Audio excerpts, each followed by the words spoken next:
Hello, my name is Darian Newsom, and today we're going to go over April's IEP and her learning goals through low tech and high tech assistive systems and supports. So, first off, uh, April, she, ac- according to her IEP, she is more drawn to a student that can read the words, but she's not understanding the meaning of the words. So this can go from meaning from vocabulary and writing. So this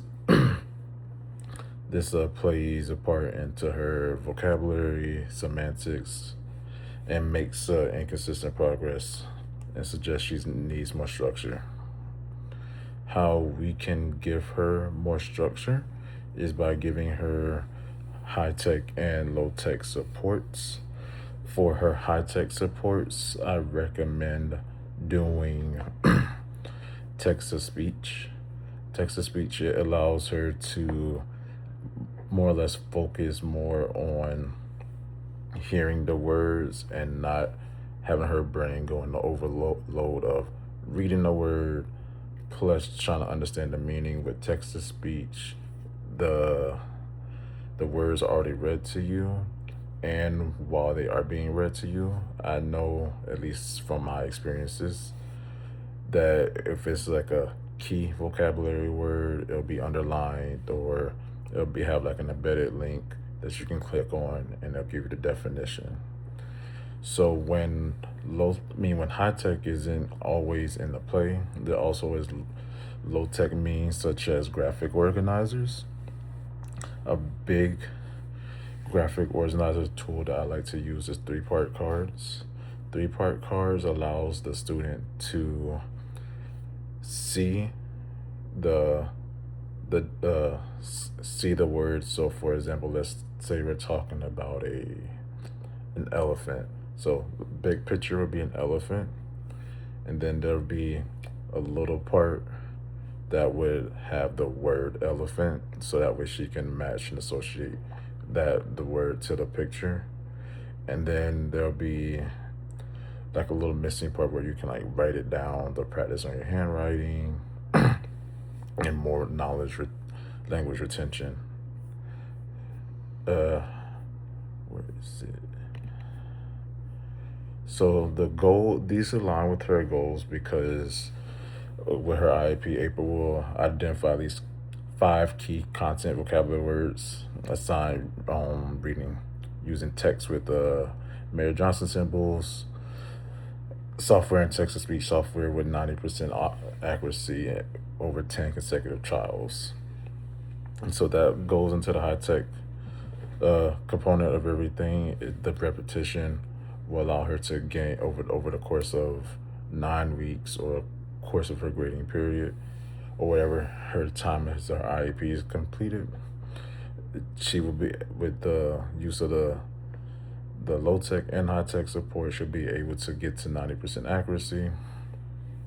April will write a definition for up to 5 key content vocabulary words from an assigned reading with 90% accuracy on a rubric over 10 consecutive trials. This is what I would use for the three-part cards, especially since April is 9. The way I described three-part cards originally is kind of more or less for the pre-K kinder mindset. So instead of that missing blank, could be, so the picture would be elephant, or in this case, let's think of something like the United States Constitution. So it'd be a picture of the Constitution, the word Constitution, and on the third piece of paper for the card, it would be the definition of the U.S. Constitution, or why is it a key term in the vocabulary that we're studying.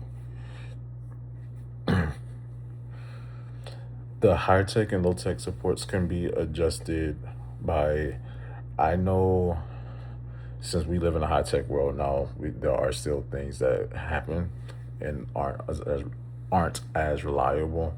So I've had students, when text to speech isn't working, an easy way to adjust it to support her is We can have a peer read to her. We can have an instructor read to her to still get um to focus on that text to speech and knowledge retention aspect of it. And then shortly after we read that to her, we can say, April, would you like the definition of mitochondria and what that does to the cell? And these can, in a virtual learning environment, the high tech with the text to speech is kind of self-explanatory. Like when it comes to text to speech, we can embed stuff in there with her, and with the low tech support, even in a virtual learning environment in a Google Classroom or such, we can do like a pull and drag so she can match the definitions to the picture to the word. My name is Jerry Newsom, and thank you for listening.